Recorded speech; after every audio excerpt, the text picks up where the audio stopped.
ओम जय श्री कृष्ण।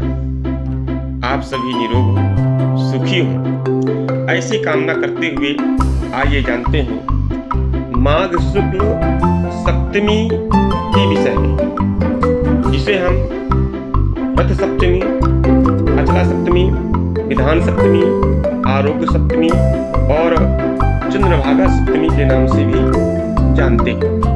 बंधुओं, वैसे तो माघ का पूरा महीना ही पुण्यदायी है, लेकिन माघ शुक्ल सप्तमी अर्थात रथ सप्तमी का अपना अलग ही महत्व है। चंद्रिका नामक ग्रंथ में विष्णु का वचन है कि सूर्य ग्रहण तुल्या तु शुक्ला माघस्य सप्तमी अरुणोदय वेलायाम तस्याम स्नानम महाफलम।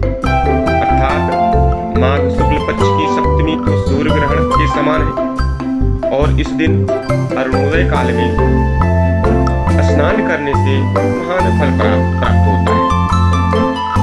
आगे कहते हैं कि प्रयागे यदि लभ्येत कोटि सूर्य ग्रहई समान।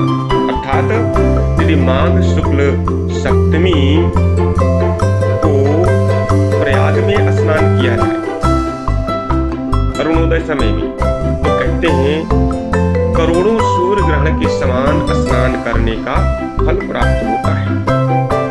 इस दिन स्नान और सूर्य भगवान को अर्घ्य देने से आयु, आरोग्यता और संपत्ति में वृद्धि होती है। माघ शुक्ल सप्तमी को ही सोने, चांदी अथवा लौकी की भांति तेल की बत्ती जला करके सिर में रख करके हृदय में भगवान का ध्यान धर करके शांति जल में चलें और यह मंत्र पढ़ें कि नमस्ते रुद्र रूपाय श्रसानाम पतये नमः वरुणाय नमस्तेस्तु हरिवासु नमोस्तुते। यह मंत्र पढ़ करके दीपक को जल में प्रवाहित कर दें और देवताओं को तृप्त करें। बंधुओं, यदि आप पाप मुक्त होना चाहते हैं, रोग एवं शोक मुक्त होना चाहते हैं, तो स्नान करते समय आपको ऐसी भावना करनी होगी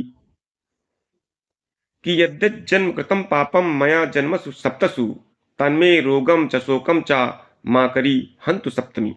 अर्थात इस जन्म में किया हुआ पाप या फिर मेरे अन्य 7 जन्मों के संचित पाप जो मेरे द्वारा मन, वाणी अथवा शरीर से हुए हों, जो जानबूझ करके अथवा अनजाने में हो गए हों, और उन किए हुए पापों के परिणाम स्वरूप मुझ में जो रोग शोक व्याप्त है, वे सभी मेरे इस प्रकार मकर की सप्तमी के स्नान से हरण हो, नष्ट हो। ऐसी भावना करते हुए तथा एक यानी गन्ना के दंड से जल को चला करके 7 मदार के पत्ते लें और साथ ही 7 बेर के पत्ते सिर में रखें और फिर स्नान करें।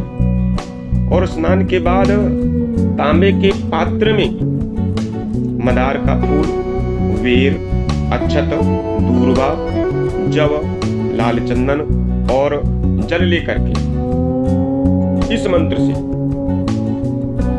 कि जननी सर्वलोकानां सप्तमी सप्तसप्तिके सप्तमी सहितो देवो गृहाणार्घम दिवाकर।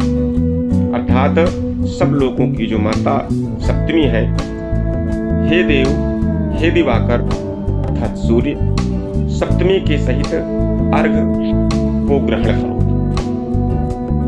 इस विधि से सूर्य की प्रसन्नता के लिए सूर्यार्घ दें और फिर यथाशक्ति तांबे के पात्र में या फिर मिट्टी के पात्र में घी, गुड़ और तिल के पिसे हुए आटे से बने हुए मालपुआ, इन सब को लेकर के लाल कपड़े में ढक करके फूल और धूप आदि से पूजा करें और फिर दान कर दें। तो कहते हैं निरंतर रोग और शोक से रहित होकर के पृथ्वी के सुखों का भोग प्राप्त होता है। जय श्री कृष्ण।